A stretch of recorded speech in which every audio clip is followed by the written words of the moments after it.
திருப்பரங்குன்றத்திலே இருக்கிற முருகப்பெருமானுக்கு கல்யாண முருகன் என்று பெயர். அதற்கும் ஒருபடி மேலாக போய் அன்னதான முருகன் என்று அழைப்பது அந்த முருகனைத்தான். அன்னதான முருகன் என்று ஏன் பெயர்? எங்கேயெல்லாம் மகேஸ்வர பூஜை நடக்கிறதோ, எங்கேயெல்லாம் வேலுக்கு பூஜை நடக்கிறதோ, அங்கேயெல்லாம் அன்னதானம் நடந்து கொண்டே இருக்கும். அதனால்தான் செட்டிநாட்டு பகுதியில் வேல் பூஜையும் மகேஸ்வர பூஜையும் தொடர்ந்து நடத்துவது வழக்கம். அப்படிப்பட்ட முருகப்பெருமான் அன்னதான முருகன் என்று விளங்கி கொண்டிருக்கிறார். வாழ்க்கையில நமக்கு நிறைய துன்பங்கள் உண்டு, துயரங்கள் உண்டு, மகிழ்ச்சி உண்டு, இன்பம் உண்டு. கணவன் மனைவிக்குள்ள ஒரு நேரம் சந்தோஷமா இருப்போம், ஒரு நேரம் சண்டை சச்சரவு வந்துடும். குழந்தைங்க ஒரு நேரம் நாம சொன்னதை கேட்கும், ஒரு நேரம் நாம சொன்னதை கேட்க மாட்டாங்க. இதெல்லாம் நம்மளுடைய பிறவியினுடைய கர்ம பலன். ஒருத்தர் மிகப்பெரிய கோடீஸ்வரரா இருப்பாரு, ஒருத்தர் ரொம்ப தாழ்ந்த நிலையில இருப்பாரு.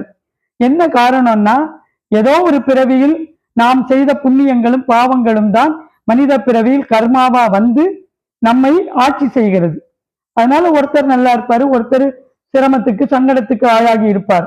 எப்படிப்பட்ட சிரமத்துக்கு சங்கடத்துக்கு ஆளாகி இருந்தாலும் முருகனுடைய பாதார விந்தங்களை கெட்டியாக பிடித்து கொள்ளுங்கள்.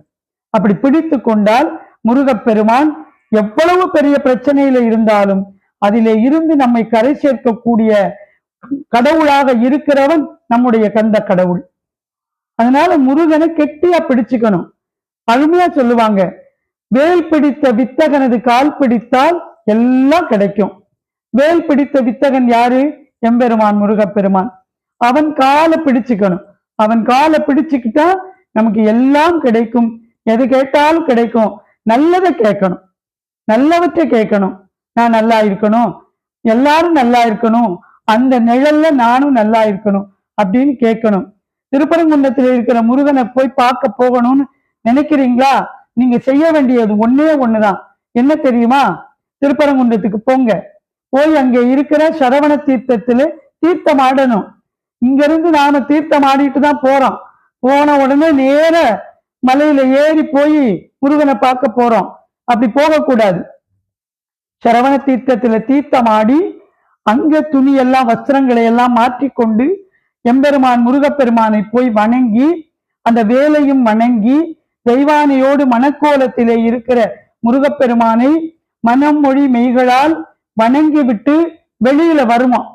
வருகிற போது யாரோ ஒருத்தர் வழியில உட்கார்ந்து இருப்பாரு. கோயில் அடிவாரத்துல, கோவில் வாசல்ல அப்படி உட்கார்ந்து இருக்கும் போது ஒரு தயிர் சாத பொட்டலம் வாங்கி கொடுத்துட்டு உங்களுடைய வேண்டுதலை சொல்லிவிட்டு வாருங்கள்.